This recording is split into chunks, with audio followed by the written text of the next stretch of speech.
Olá, sou Marta Neves, convidada para refletir com vocês hoje sobre o tema Aliança da Ciência e da Religião.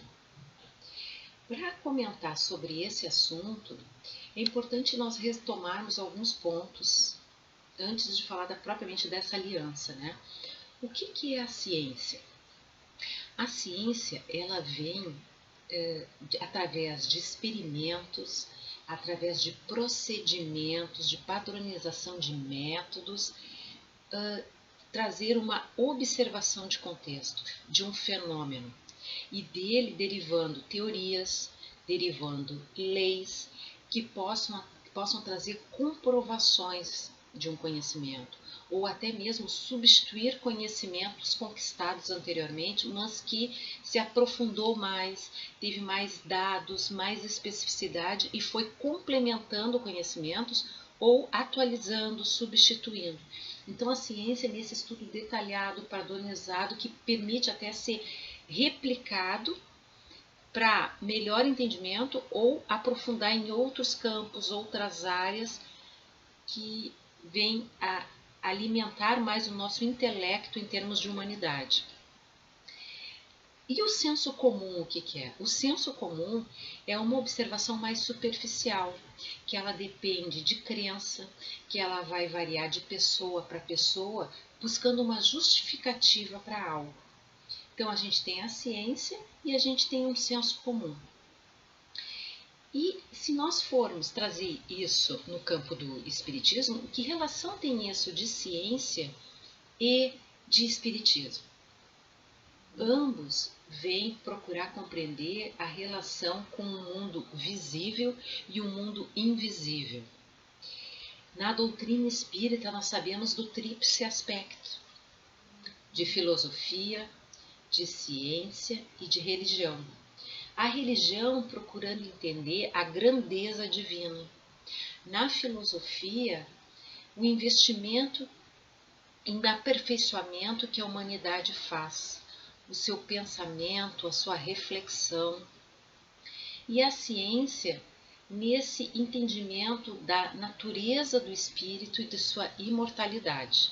Então a gente tem esse tríplice aspecto da doutrina espírita, e que comunga com a busca de entendimento que a ciência tem a respeito da natureza desse espírito, né? dessa compreensão de mundo visível e invisível.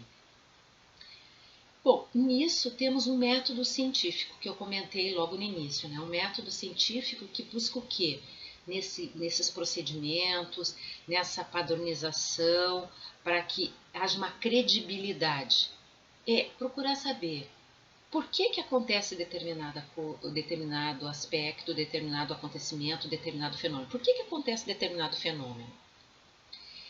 Como é que ele acontece? E que fatores influenciam para que ele aconteça? Então, com esse método científico, foi que Allan Kardec, professor Hippolyte Rivail, já integrado ao mundo da ciência na época, intrigado também com a questão do que acontecia de fenômenos, de mesas girantes, procurando realmente ver a credibilidade daquilo, o que fazia sentido, ele se pautou no método científico, que ele integrava a roda científica da época. Então, ele, por meio de método científico, ele fez uma pesquisa profunda, buscando o porquê, o como e que fatores influenciavam. De que forma? Fazendo perguntas a diversos médiuns em diferentes contextos, sem saber das perguntas uns dos outros, sem saber das respostas, nesse intercâmbio com a espiritualidade, a respeito dos fenômenos, das orientações da espiritualidade, e nisso ele cria a codificação da doutrina espírita, as 5 obras básicas, e que depois também tem as obras póstumas, né?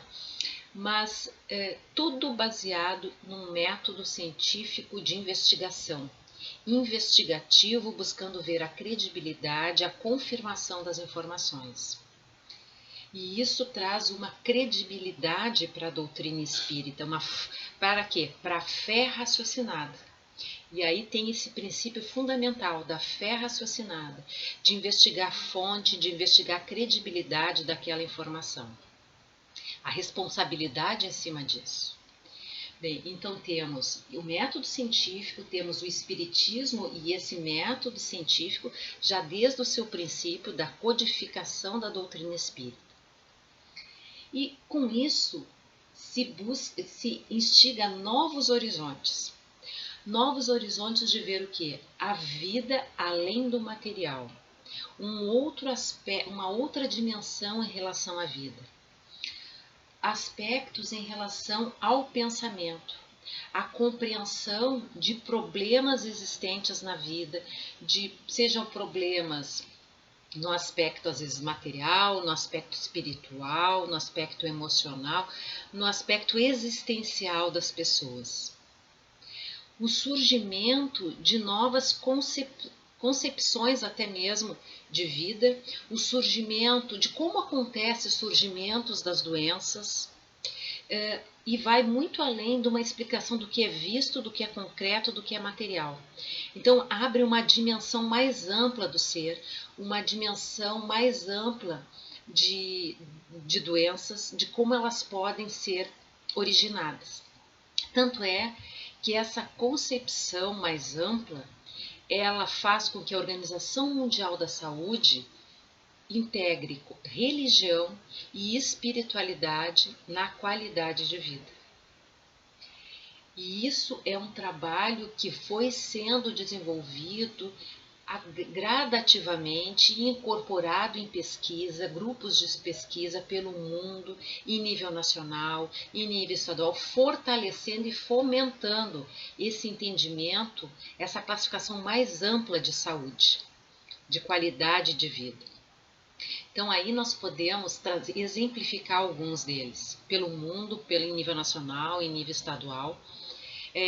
A Faculdade Real de Psiquiatria na Inglaterra, a Associação de Psiquiatria Americana, a Associação Médico Espírita Internacional, trazendo fundamentação, trazendo pesquisa, trazendo artigos científicos das mais diferentes formas, a respeito da prece, a respeito da meditação, a respeito de plantas, no aspecto da sensibilidade e captar a vibração e a fala das pessoas e reagindo com eletrodos, o seu estado vibracional, a sensibilidade das plantas, as moléculas da água reagindo a sons, a vibração de palavras. Então, há diversos estudos, seja com seres humanos, seja no aspecto animal, seja no aspecto das plantas, na natureza, que vai confirmando a energia, a vibração, a influência de uma dimensão muito além da matéria, que reflete no bem-estar, no refazimento de moléculas, no refazimento de neurônios. Enfim, há diversos artigos, estudos que demonstram essa dimensão muito além da matéria, do poder da oração. E em nível nacional, nós podemos identificar vários grupos de estudo, pesquisas. Podemos exemplificar aqui a Universidade Federal de Juiz de Fora, com o professor e psiquiatra Alexander Almeida, com o grupo NUP, Núcleos de Estudo de Pesquisas de Espiritualidade, com as pesquisas quase-morte, buscando o depoimento das pessoas, fazendo análise, estudando as suas experiências quase-morte, seus artigos, tanto divulgados na Associação de Psiquiatria, como na Federação Espírita Brasileira. Ele é um espírita também e procura trazer isso no nível da ciência, na doutrina espírita, a Associação Médico Espírita em nível nacional.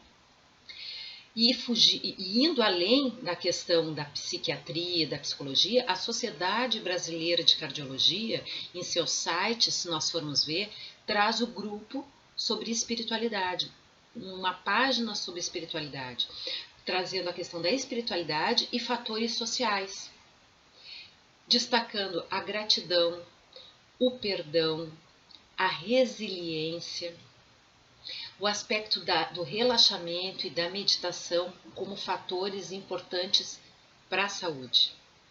Então a gente vai percebendo assim, diversas dimensões da ciência, da saúde, tendo essa perspectiva além da matéria. Se trouxermos para o nível estadual, né, podemos ver o Fórum Gaúcho de Interdisciplinariedade, onde grupos de estudo de espiritualidade, sejam universidades ou associações, fazendo parte desse fórum que analisa a questão ampla de saúde e espiritualidade.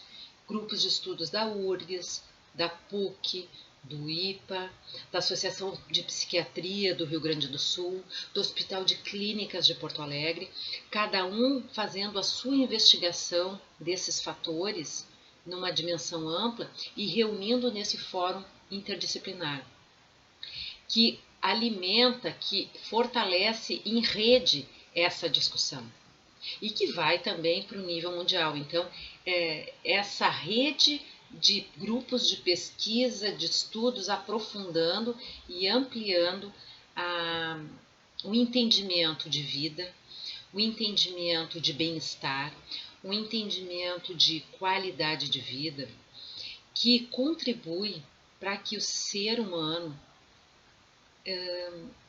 compreenda melhor a si mesmo, liberte-se do sofrimento físico e do sofrimento emocional. Então, é uma caminhada de pesquisa contínua, um momento que há essa aproximação de ciência e espiritualidade, de ciência e de religião. Quando trazemos a espiritualidade, ela vai até além de uma dimensão de religião, né? Ela vai numa dimensão de acreditar em algo além, de entender que há algo além da matéria, que há algo mais sutil, e que isso, aliado à ciência, ela fomenta pesquisas contínuas e uma compreensão cada vez maior, gradativa ao que a gente consegue compreender agora. Como foi lá no início da humanidade, compreendíamos que a Terra era o centro do universo, até poder compreender melhor com a astronomia, com outras ciências, que haveria algo muito além, e percebemos que fazemos parte de um universo, parte da galáxia, e que tínhamos o Sol como centro. E a relutância de acreditar nisso, né? Como outros entendimentos que tínhamos também a respeito da própria Terra, a respeito do ser humano, a respeito... E quando éramos ligados muito à questão só da matéria, só dessa concepção, que não da própria dimensão além da matéria, por exemplo, quando só os caçadores entendiam que eram abençoados quando tinham muita caça, quando guerreiros, quando tinha muita bravura. Então era só aquilo que estava ao alcance para perceber algo maior e divino, né? de amparo, de algo que trazia bem-estar. E à medida que a gente vai desenvolvendo o intelecto e desenvolvendo cada vez mais a nossa moral, tendo esse equilíbrio e avançando numa evolução planetária, vamos percebendo uma dimensão maior que pode nos trazer esse bem-estar, né? Essa convivência mais sustentável conosco mesmo, com essa primeira casa que a gente habita e com o que está ao nosso redor. E percebendo que a nossa escolha, consciente ou não, de nos prendermos a pensamentos, a sentimentos, a rancores e a mágoa, vai nos trazendo uma densidade vibratória e um comando para o nosso cérebro, e o nosso cérebro comandando a nossa química, como se estivesse vivenciando sempre aquilo e dando descargas químicas no nosso organismo que vai alimentando a tensão, a mágoa, o rancor, a menos-valia, até chegarmos assim numa tristeza, numa depressão, que isso influencia raiva na nossa saúde. E a gente percebendo isso, ou a identificarmos isso no nosso dia a dia, porque nós não estamos isentos desse tipo de sentimento e emoção, percebermos que necessitamos olhar as várias circunstâncias, nos afastar e perceber o contexto como um todo. E que nem tudo é só sombrio, né? Mas que temos amparo, que temos outras fontes de informação, que temos outras oportunidades, que temos palavra amiga, que temos já outras histórias que foram exitosas, que temos oportunidade de, se foi ruim ontem, que hoje é um novo dia, que é um presente dado e que podemos ter uma nova oportunidade de fazer melhor, de nos conhecer melhor, de ter encontros melhores, de repararmos situações que não fomos tão felizes ontem ou de termos atuado de uma forma tão adequada. Então, ele é um processo contínuo, é a mesma pesquisa contínua que a ciência faz, é a oportunidade contínua de estarmos aprendendo diariamente. Para isso, a humildade. Para isso, a gente se conhecer realmente como a gente é, nas nossas limitações e nos nossos pontos fortes, né?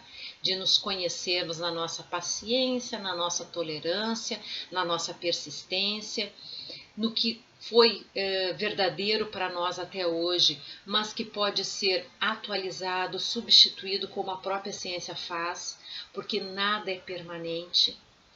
A gente está sempre avançando, conhecendo mais e conhecendo melhor e colocando a serviço de nós mesmos, da própria humanidade, para ela viver melhor. Seja tecnologia, seja psicologia, seja na saúde, seja na educação. E isso serve para nós. As nossas verdades, elas podem mudar. Os nossos hábitos e atitudes podem mudar. Depende da nossa flexibilidade, da nossa abertura de visão, da nossa aceitação em relação a nós e ao que o mundo, que a vida vai nos apresentando como aprendizado, como crescimento, como amadurecimento e que as várias encarnações também trazem para nós enquanto espírito. Então, é uma riqueza muito grande perceber essa aliança da ciência e da religião, que ela vem para nos exigir uma fé raciocinada, uma fé onde a gente busca a fonte da informação, aonde a gente busca a credibilidade da informação, aonde nós optamos ou não, optamos por ter uma informação que faça sentido, que tenhamos o filtro, se vale, à medida que tem essa informação, termos aquele filtro, vale a pena eu multiplicar uma informação que vai trazer dúvida, desânimo, questionamento, raiva, discórdia, porque isso não é só para mim, ele vai influenciando em cadeia na comunidade, seja ela presencial ou virtual, e esse sentimento em âmbito planetário traz uma dimensão pesada que também dificulta para a espiritualidade maior intervir, influenciar, inspirar, elevar. E aí tem o nosso papel. Se nós temos uma fé raciocinada, filtros que podem nos mostrar o quanto é construtivo determinada informação, o quanto vai ser contributivo no sentido assim de fazer uma leitura crítica, mas também positiva e que venha a inspirar, a ajudar a seguirmos em frente. Isso é o papel dos novos trabalhadores, os trabalhadores da nova era, né? De ter esse olhar crítico, mas de nos colocar a serviço de uma espiritualidade maior por uma transição planetária que nós já começamos a viver e que ela é pautada no intelecto e na moral, na boa vontade de servir, de atuar, de nos melhorar, mas nos apoiando também no conhecimento, no raciocínio, para que tenhamos mais fundamentação para preparar esse mundo, esse planeta, para novas gerações que estão vindo, para dar um salto qualitativo nessa transição planetária. Então, nós estamos preparando esse ambiente para muitos outros espíritos com missões de enriquecer a ciência, de enriquecer a tecnologia, de enriquecer teorias, e eles precisam estar acolhidos e preparados nesse campo de abertura de raciocínio, de abertura de aprender mais, de estarmos receptivos a novas perspectivas, a novas verdades, que talvez a gente não consiga compreender muito agora, ou nem tenhamos alcance. Mas termos assim, a serviço de que esse conhecimento, a serviço de que nós vamos colocar para um bem comum, para um bem da humanidade, para um bem de todos os seres que aqui convivem e devem conviver numa visão de sustentabilidade, de paz, de harmonia, que é rumo à transição planetária. Então, as reflexões de hoje, né, sobre a aliança da ciência e da religião. Convido a vocês para uma prece com foco nessa temática. Agradecemos, Pai, a oportunidade de termos esse momento de reflexão, percebendo que quanto mais elevarmos os nossos sentimentos, a nossa fé, a nossa esperança, conectamos com o mais alto e influenciamos a nossa sensação de bem-estar, de paz, de amor, de leveza, pois confiamos num mundo melhor. Confiamos na nossa capacidade de servir e contribuir para esse mundo melhor. Que fiquemos em paz e com essa certeza em nosso coração. Obrigada e que tenhamos um bem-estar e uma qualidade de vida diariamente, lembrando sempre do amparo que temos.